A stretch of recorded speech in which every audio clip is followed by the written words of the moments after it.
Hello, my name is Jim Ozarski and I'm the City Clerk for the City of Milwaukee. It is my great pleasure to welcome you here to City Hall as part of Doors Open 2020. Usually I'd be spending a couple hours this weekend in welcoming you personally. I can't this year. Why? Well, I think you all know why. So instead, I'm just going to take a few minutes to tell you a little bit about this building and this space and hope that you'll visit it when you have an opportunity to do so personally. If you were a city government building a new city hall, what would you think about? You'd think about what sort of services you needed to provide. You'd think about how much space you needed, where you should put it, and, well, how much you should spend. Well, back in 1881, the founding fathers and mothers of the city of Milwaukee were thinking about exactly the same thing. They'd been looking for a city hall for some time.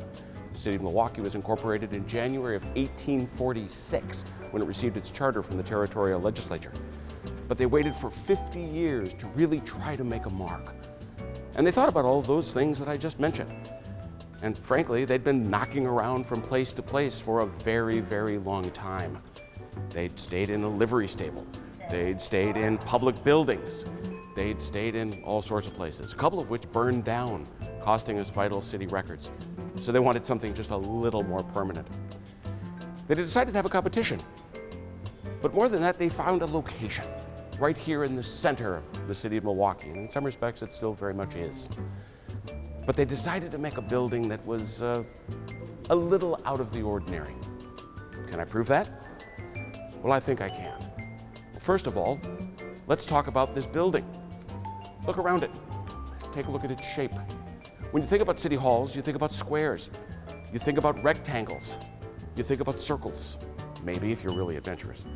But this lozenge, the young kids tell me it looks like a coffin. This was something very special. It was built in a Flemish Renaissance style, and because of its unique shape, it required us to take certain extra special steps. One is the logs on which we're built. Now I was raised here. I was told all about those logs. But it wasn't until I became clerk and I got to go down to the sub-basement that I understood that no, it's really logs. 2,500 of them, wrapped around all the pilings.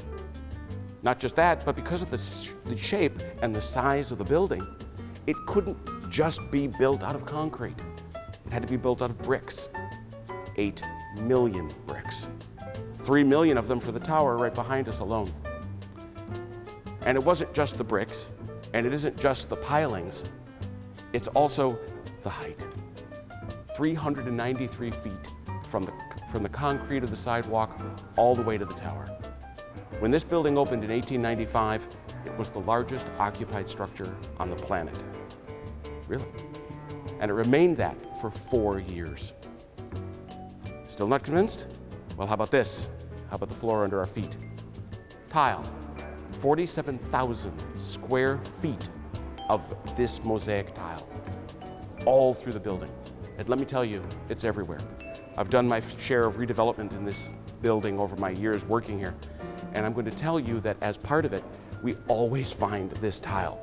Now, that was more affordable in 1891 to 1895 than it is today, but it was still quite an investment and still quite a statement about why this building is special.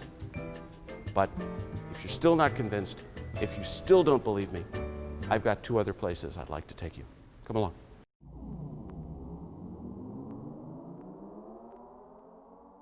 This is Milwaukee Common Council Chamber. It's probably the most original room in the building. Most original? The original. As to the construction in 1895. Now, it wasn't this gilded when we first opened it up. They frankly ran out of money, as is so often the case with government projects. And as a result, a lot of this gilding had to be done in the decades that followed. But it is a statement to the commitment that people had to their government and to what they wanted their government and their city to represent, that this is the largest Common Council chamber in North America.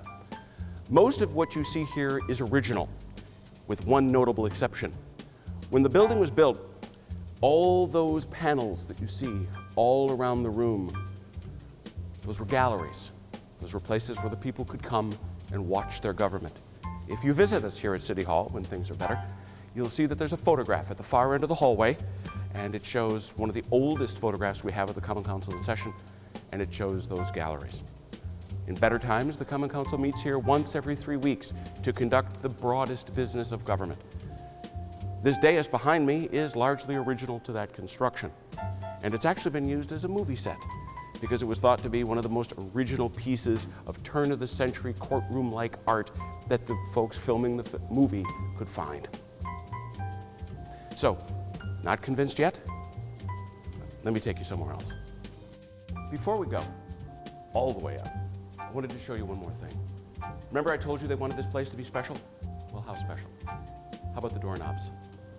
All these doorknobs, and we're losing most of them because they're being replaced by more modern versions, but all these doorknobs here in this chamber are impressed with Milwaukee City Hall as a logo. Who puts that on a doorknob? I'll tell you who. People who want their building to be special and memorable. So remember, when you come and visit, and I expect you all to, take a look at the doorknobs. Now let's go up. I told you I'd take you anywhere to convince you. Welcome to the roof of City Hall. We're not as high as we can go yet. We're not at 393 feet above the sidewalk. This is a special spot that not everybody gets to go to. Frankly, it's usually closed off. This is the section that sits between the bell tower and all the way behind me, what I like to refer to as the aft steeple. That's not really why I brought you out here on a windy day in September. Instead, it's what's right up there. This facade, this entire north facade of the tower, is almost invisible from the street below. And yet it's filled with ornate scroll work and shields, images of nature and agriculture. All the way up, right below the 18-foot clock face, there are two gargoyles, keeping watch over the city. Who puts gargoyles that high up where nobody can see them? One of these days, we're going to have a contest to name them, a fundraiser for the city. Still not convinced? Let's go a little bit higher. All right, how about this? Welcome to the bell tower of Milwaukee City Hall. And this is the Solomon Juno.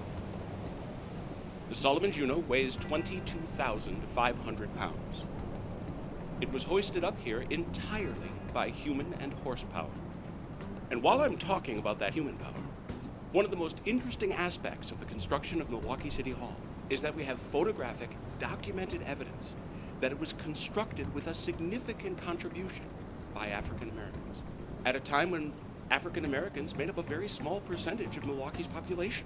That's something which is both fascinating and of which we're very, very proud. Now, this bell, named after our first mayor, it was built so that everyone around could hear it. For many years, it sounded the hour. Then, from the 1920s until the 1990s, it went silent. After a restoration in the 1990s, funded in part by public subscription, it again sounds the half hour, and it bears an inscription. When I sound the hour of the day from this high and lofty steeple, deem it a reminder, pray, to be honest with the people. From the ground level to the bell tower, everything about this building is special. It was built as a public house, a place where everyone is welcome, and a place where government lives to serve.